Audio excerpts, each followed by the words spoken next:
ಯಾರದ್ದು ಇನ್ನೊಂದೇ ಅಟ್ಟಹಾಸದ ನಗು.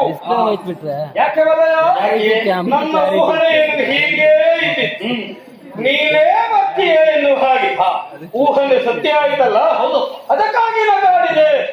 ಪಂದಯ ಎಲ್ಲ ಬಸಿವಣ್ಣ ಒಳ್ಳೆ ಯಾವ್ದು ಇದೇ ಯಾವ್ದಿದ್ರೆ ನಿನ್ನ ನೋಡಿದಾಗ ಅಪಹಾಸ್ಯ ಮಾಡಿದ್ದು ಯಾಕೆ ಬಲ್ಲಯ್ಯ? ಯಾಕೆ ಪಂದಯ ಎಲ್ಲ ಬಸಿವಣ್ಣ ಏ ಕರ್ಯಾಣ. ನನ್ನದಾದ್ರು ಯಾವ ಬಣ್ಣ ಅಂತ ಅದು ಗೊತ್ತಾಗ್ತದೆ ಪುಣ್ಯ. ಇನ್ನು ಮುಖ ನೋಡಿದ್ರೆ ಯಾವ ಬಣ್ಣ ಅಂತ ಗೊತ್ತಾಗುದಿಲ್ಲ. ನನ್ನದ ಎಲ್ಲ ಉಂಟು, ಎಲ್ಲ ವಿಶಿಷ್ಟವಾದದ್ದೈತೆ. ಅದು ಒಂದು ಬಣ್ಣ